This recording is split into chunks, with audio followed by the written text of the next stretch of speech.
In today's video, I'm going to teach you how to schedule Substack notes. By the end, you'll know exactly how to plan a note to go live at the perfect time, so you can stay consistent without having to be online. Start by heading to your Substack dashboard. Look for the Create button, usually at the top or side of your publishing area. This is your starting point for anything new you want to share. Click it to open your posting options. From the options that appear, choose Note. Notes are short, timely updates designed for quick sharing with your readers, similar to a concise post or announcement. Selecting Note will open the lightweight composer built just for this format. Now, type your note.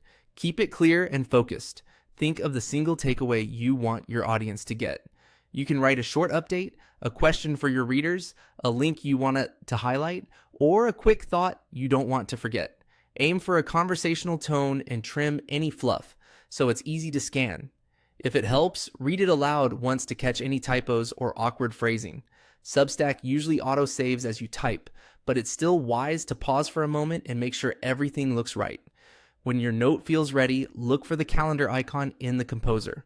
This is the scheduling control. Clicking the calendar tells Substack you don't want to post immediately, you want to set a future time. Choose the date you want the note to go live. Think about when your audience is most active. For example, weekday mornings in your reader's primary time zone often work well. If your audience is spread across regions, pick a time that captures the majority, or schedule multiple notes on different days to test what performs best. After selecting the date, enter the exact time. Pay attention to the time zone displayed in the scheduler. It typically follows your publication settings. If you recently traveled or changed your device's clock, double-check that the scheduled time matches your intent. A clear, even time, like 9 o'clock a.m., can help your note surface when readers are checking in. Finally, click Save.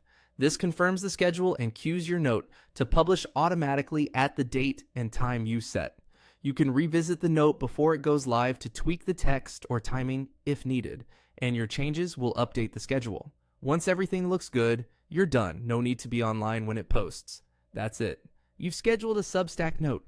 Use this workflow to plan ahead, stay consistent, and meet your readers right when they're most likely to engage.